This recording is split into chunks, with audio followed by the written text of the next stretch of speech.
it's a very great pleasure for me as a health professional who for 30 odd years was involved working with people with learning disabilities and mental health problems.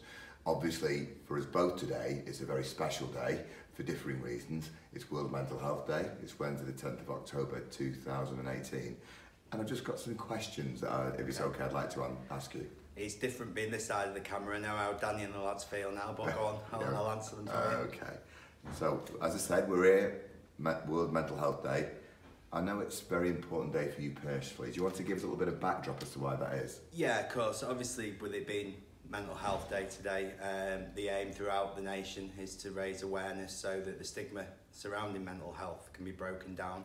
And really, it's just about helping those people who maybe are a little bit afraid, a little bit conscious of speaking out in terms of their own mental health problems and issues, and giving them a little bit of support and a little bit of understanding so that they can have the confidence to get the help they need and also, of course, they deserve. Absolutely. And I guess the message we want to get across, really, isn't it, is that it's okay not to feel okay. Yeah, of course it is. I think a lot of people suffer in silence for a variety of reasons. They don't like admitting to mental illness as opposed to physical illness. But, you know, it's one of them things where we're going to try our best alongside the EFL and the Mind partnership to raise awareness and, like you say, just put out there that it is okay to be not okay. I mean, that's great, and like you just said, the AFL are supporting Mind, which I think is fantastic to see, trying to get rid of that stigma. Yeah. And I know that you've often been very open in your experiences, particularly written and verbally about it. So how did it all begin? Well, like you say, I've tried to be open. Obviously, it's easier written because you're not stood in front of a camera. I remember at Play of the Year night, I did give a little bit of speech. You know, trying to raise a few issues, but to be fair, that was a couple of wines later, so this is the first one I've done properly. But yeah, I mean, with me, I remember we went to Altrincham on a Tuesday night back in 2014. We got beat 1-0 there, which obviously is depressing as it is, but anyway. And then a series of events happened, and I counted them. It was 895 days without seeing a MAC game, which for anyone who knows me will know that that is not only out of character, but you know, there must have been something clearly very wrong there. At the time, I know that, you know, Andy, you know, that I was doing a bit of running, this, that and the other, and basically what happened was I fell on the way down to Prestbury.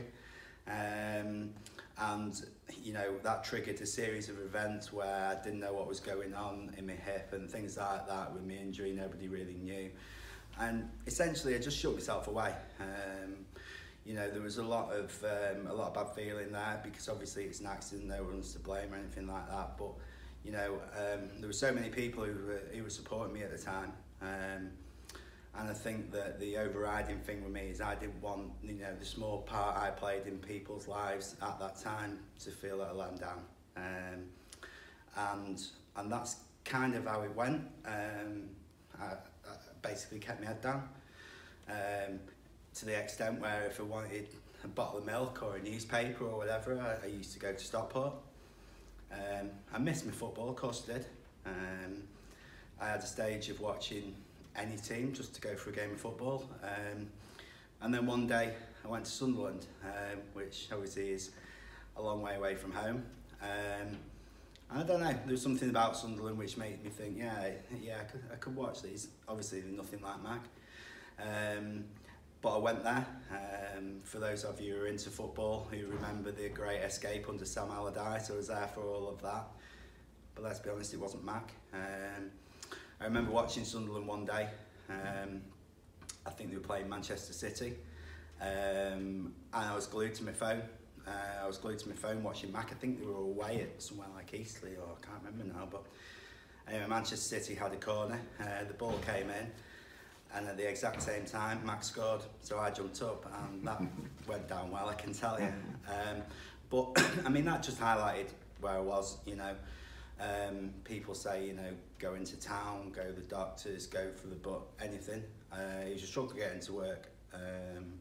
And like I say, just with like the normal things like getting a bottle of milk, getting a paper, whatever, I'd do daft things like go to Stockport.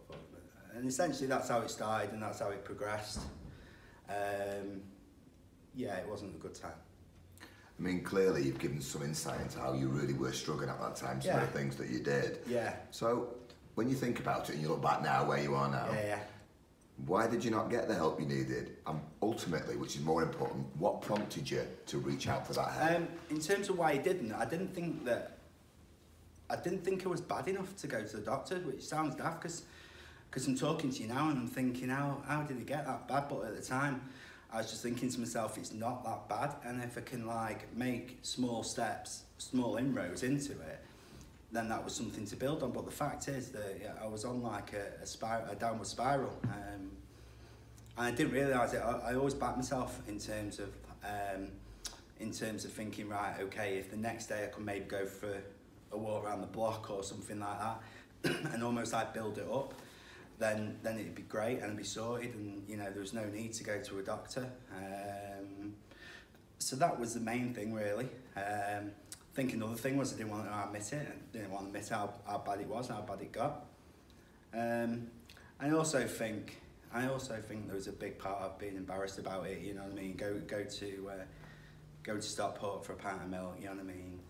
You go and speak to a doctor or a mate or whatever and say, oh yeah, by the way, next time you go to Tesco, do us a favour, drop us off in Stockport. It's not ideal, is it? So I think like there was an element of embarrassment in it, and I think if it did tell people what was going on, they would ultimately realise really how bad it was at the time.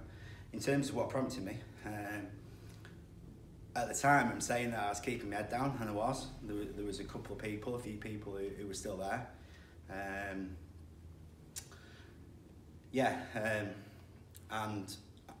they were the ones who said, listen, this isn't right. So one day I went to the doctors. I got put on antidepressants. I'm going to be very honest with you and say it didn't really work. In fact, in some ways it made me worse. But everyone's different. For some people, they will work a treat. Well, I suppose the biggest thing was that I made that initial step. When they realised, or when I opened up in terms of how bad it was, they referred me to CBT. And from there, that was probably the best thing which ever happened to me. I mean, clearly, as you've sort of highlighted, one of the big fears for a lot of people getting medical help is the fear that you're going to be seen as embarrassment or the stigma that associates it with. Yeah. But I suppose when it's easy for you, the lived experience, for me, for working in it, the mental health problems are just as real as physical health problems. Of course they are. And so to reach out is really important, isn't it, for that help when you need it? I mean, I've said that, you know, this goes back to, a running thing. Do you know what? I would rather have broke my leg. I'd rather broke both legs. Because in terms of, debilitating and affecting your daily life, I'd have probably been better off breaking both legs. Because that's something visible. That's something which there is a definite cure for. You've got your legs in plaster and things like that. But with mental thing, you could go for years and nobody would ever know. So Bob, coming back to the Mecca that's the Moss Rose, I'm really interested to know, and I'm sure many Sutton fans and football fans across the country would like to know, how did coming back to the home of football, your football team, help to combat your mental illness? Well, I've said that, for close on 3 seasons watching Sunderland, and I'm not going to lie, they were a great team. I had a great time there. I used to go to all the home games, the away games, really got involved, but they weren't my team. And as I alluded to before, the doctor put me on a course of CBT, 10-week course. And I always remember I started it on the first day in January when we all went back to work. It was a Monday morning, it was freezing cold. I was sat in Costa at 7 o'clock in the morning, absolutely bricking it. And I went in 8 o'clock in the morning, and the lady who was the therapist there said to me, right, first question, she said, what do you want to achieve out here? Dead simple answer, I want to come back here. I want to come back to Mac. And she said, why do you want to do that? And I just said, basically because it means everything. It means everything this bad year. It just means everything.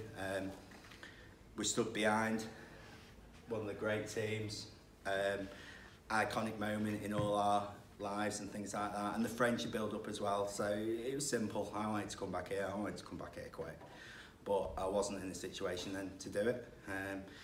So we went on. I've got to admit, she had me doing some really stupid things, and I thought to myself, I'm onto a loser here. For example, I remember she had me walking around Tesco in town, and basically I had to do it until my anxiety dropped to a certain level. Some days I was in there an hour. I think they thought it was shoplifting or something, but I was just walking around. But ultimately I couldn't see it. But it was working.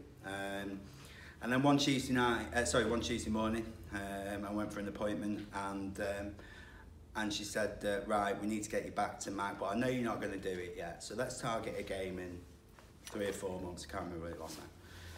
And we targeted the game towards the end of the season. It's like, right, okay. And then just before I walked out, she said, I know that Mac are at home tonight, but I know you're not going to go, so let's just take it step by step. I was thinking about it all day, and I thought, I'll show you. I rang a mate that night. We had Gateshead at home. He didn't want to go that night. It was a cold night, it was a dreary night, you know, there's probably less than 1,000 there. He didn't want to go, and I thought, if I don't go now, I never will. So I ended up getting a taxi down there, come outside, saw a few people who know, and it was brilliant. It was coming back home, and then the following Saturday was that great day when we went to Tranmere in the FA Trophy semi-final. And that was the day, obviously, I saw most people for the first time in 895 days. Yeah, I couldn't wish for anything else. And to be honest with you, even though I was really happy, I was back watching Mac, and we got to Wembley, and you know, everything, which was good. Element on me was really sad. Element was really disappointed, because I was thinking to myself, pretty much 3 years, what was I doing? Obviously it's easy to say that now, but I think it highlighted where I was, and you know how difficult it was to make what essentially was something quite easy, and I've done all my life apart from that. I can remember that evening, Bob, when you came back to Tuesday John McComb, 1-1 draw. Absolutely, and I can remember the greeting you got from a number of the supporters, which I know for you was very overwhelming, but also really, really positive. And what I'm going to ask you now, as we stand here today, do you think you're winning the battle? Yeah, I am now. I'm going to be honest. I have good days. I have bad days. I have days in the middle. But the one thing which it taught me, and CB taught me especially, is when you do have them bad days, don't make it a bad week or a bad month, and skills which allow you to do that, which I didn't know before, and they're dead easy. And so, okay, I had 10 weeks in CBT, but them 10 weeks teach you things which, you know, will last you for a lifetime. Absolutely. And you know, and of course there's going to be a lot of people going to be watching this, and if there are people out there watching who are experiencing very similar sort of experience to what you've had to put up with, what would you say to them, and how can Mind's partnership with the EFL help? I think first of all, it's easy for a bloke especially to play the hero. Just don't. Playing the hero is getting the help you need.